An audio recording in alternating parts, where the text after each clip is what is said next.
রাসূলিহিল কারীম আলহামদুলিল্লাহ। আল্লাহ তাআলার প্রশংসা, রাসূলের উপর দরুদ, আল্লাহুম্মা সাল্লি আলাইহি আল্লাহুম্মা বারিক আলাইহি। আল্লাহ সুবহানাহু ওয়া তাআলা তাফসীর, কোরআনের তাফসীর, কোরআন দিয়ে আজকে আমরা বলবো যারা আল্লাহ ও রাসূলের আনুগত্য করে আল্লাহ সুবহানাহু ওয়া তাআলা তাদেরকে কি করবেন বা তাদেরকে আল্লাহ সুবহানাহু ওয়া তাআলা কি পুরস্কার দান করবেন যারা আল্লাহর আনুগত্য করে, রাসূলের আনুগত্য করে।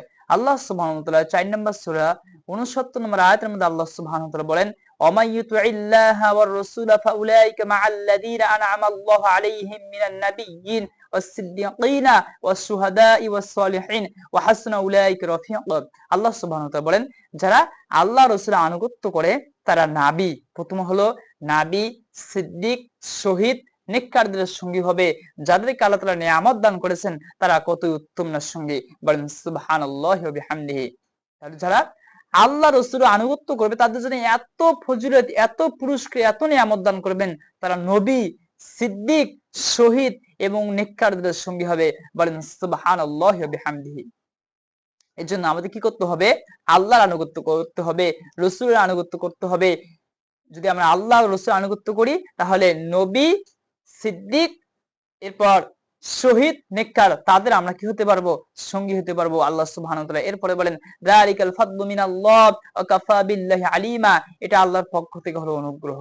এর জন্য আমাদের কি করতে হবে? জীবনের প্রত্যেকটি ক্ষেত্রে আল্লাহ রাসূলের আনুগত্য করতে হবে, আল্লাহ সুবহানাহু ওয়া তাআলার আদেশ নিষেধ মানতে হবে, রাসূল সাল্লাল্লাহু আলাইহি ওয়াসাল্লামের সুন্নাহ অনুযায়ী আমাদেরকে জীবন চলতে হবে, বিদআত মুক্ত। আল্লাহ তাআলা আদেশ নিষেধ, আল্লাহ আমাদের উপর কিসের আদেশ দিয়েছেন? ঈমান আনয়ন করা, সালাতের, যাকাতের, সৎ কাজের আদেশের, অসৎ কাজের নিষেধের। আল্লাহ সুবহানাহু ওয়া তাআলা আমাদের উপর কি দিয়েছেন? আদেশ দিয়েছেন। আল্লাহর আনুগত্য করতে হবে, আল্লাহর হুকুমকে মানতে হবে, আর রাসূল সাল্লাল্লাহু আলাইহি ওয়াসাল্লামের আনুগত্য করতে হবে, অর্থাৎ রাসূল সাল্লাল্লাহু আলাইহি ওয়াসাল্লামের সুন্নাহ অনুযায়ী আমাদের জীবন যাপন করতে হবে। কখনো বিদআত করা যাবে না, কুফরি করা যাবে না, শিরক করা যাবে না, বিদআত করা যাবে না। বিদআত মুক্ত, শিরক কুফর মুক্ত আমাদের ইবাদত করতে হবে, আমল করতে হবে, রাসূল সাল্লাল্লাহু আলাইহি ওয়াসাল্লামের অনুসরণ করতে হবে। আতিউল্লাহ ওয়া আতিউর রাসূল, আল্লাহর আনুগত্য করতে হবে, রাসূলের আনুগত্য করতে হবে। কুল ইন কুনতুম তুহিব্বুনাল্লাহ, আল্লাহ সুবহানাহু বলছেন, হে নবী আপনি বলুন, যদি তোমরা ইন কুনতুম তুহিব্বুনাল্লাহ, আল্লাহর ভালোবাসা পেতে চাও, ফাত্তাবিউনি, তাহলে রাসূলকে অনুসরণ করো, ইউহিব্বুকুমুল্লাহ, আল্লাহ তোমাদেরকে ভালোবাসবেন, ওয়া ইয়াগফির লাকুম, এবং আল্লাহ তোমাদেরকে ক্ষমা করবেন। যদি আমরা আল্লাহর মহব্বত পেতে চাই, আল্লাহর ভালোবাসা পেতে চাই, আল্লাহর ক্ষমা পেতে চাই, তাহলে রাসূল সাল্লাল্লাহু আলাইহি ওয়াসাল্লাম কি করতে হবে? অনুসরণ করতে হবে। যদি আমরা আল্লাহকে, রাসূলকে যদি আমরা অনুসরণ করি তাহলে আল্লাহ সুবহানাহু ওয়া তাআলা আমাদেরকে নবী, সিদ্দিক, শহীদ এবং নেককারদের সঙ্গী করবেন। সুবহানাল্লাহি ওয়া বিহামদিহি। এজন্য জীবনের প্রত্যেকটি ক্ষেত্রে, প্রত্যেকটি আমলের ক্ষেত্রে, প্রত্যেকটি ইবাদতের ক্ষেত্রে আল্লাহ সুবহানাহু ওয়া তাআলা কি করব? আমরা আল্লাহর আদেশগুলো মানব এবং রাসূল সাল্লাল্লাহু আলাইহি ওয়াসাল্লামকে অনুসরণ করব।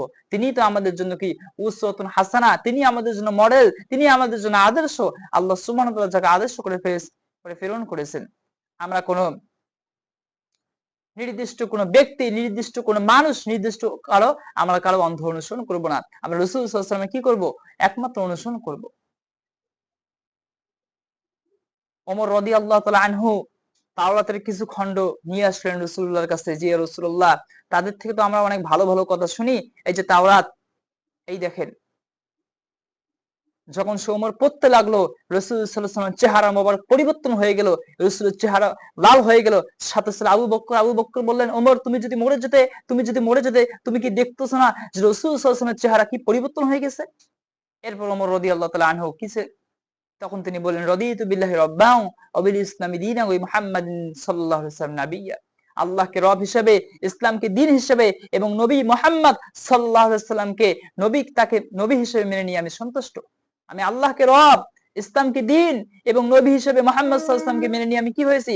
সন্তুষ্ট হয়েছি। এরপর রাসূল সাল্লাল্লাহু আলাইহি ওয়াসাল্লাম বললেন, ওমর শোনো, যদি আজকে মুসা নবী, তুমি তাওরাত পড়তেছো, যদি আজকে মুসা নবী জীবিত থাকতো আর আমার নবুয়ত কাল পেত, তাহলে মুসা নবীর জন্য আমার মুক্তি ছাড়া, আমার অনুসরণ করা ছাড়া কোন উপায় থাকতো না। অর্থাৎ মুসা আলাইহিস সালাম যদি এই যুগে থাকতো, আমার নবুয়ত কাল পেত, তার মুক্তি, তার নাজাত ইসলাম ছাড়া, আমার অনুসরণ করা ছাড়া হতো না। এজন্য রাসূলের কি করতে হবে? আনুগত্য, অনুসরণ করতে হবে। আতিউল্লাহ ওয়া আতিউর রাসূল কুল ইন কুনতুম তুহিব্বুনাল্লাহ, এই আয়াত পড়ে আমরা তাফসীর করি, আমাদের একটা কমন বহুল প্রচলিত আমরা এইভাবে পড়ি, কুল ইন কুনতুম তুহিব্বুনাল্লাহ ফাত্তাবিউনি। আল্লাহর মহব্বত, আল্লাহর ভালোবাসা, যদি আল্লাহর ক্ষমা পেতে চাও রাসূল সাল্লাল্লাহু আলাইহি ওয়াসাল্লাম কি করো? অনুসরণ করো। তাহলে আল্লাহ ক্ষমা করবেন, আল্লাহ ভালোবাসবেন। সুবহানাল্লাহি ওয়া বিহামদিহি। আল্লাহ রাসূল সাল্লাল্লাহু আলাইহি ওয়াসাল্লাম ওমর রাদিয়াল্লাহু তাআলা আনহুকে এইভাবে বললেন, যদি আজকে মুসা জীবিত থাকতো, আমার নবুয়ত কাল পেত, তাহলে আমার অনুসরণ করা ছাড়া মুসার জন্য কোনো কি থাকতো না, উপায় থাকতো না। তাহলে আজকে আমরা কার অনুসরণ করব? এই জন্য নির্দিষ্ট কোনো ব্যক্তি, নির্দিষ্ট কোনো ওলামায়ে কেরাম, আলেমগণ বা শায়েখগণ, এরা আমাদের কি নয়, আদর্শ নয়। আমাদের মডেল আদর্শ হলো রাসূল সাল্লাল্লাহু আলাইহি ওয়াসাল্লাম। তা আল্লাহ সুবহানাহু ওয়া তাআলা আপনি আপনার আনুগত্য করার, রাসূলের আনুগত্য অনুসরণ করার আমাদেরকে তৌফিক দান করেন। আল্লাহুম্মা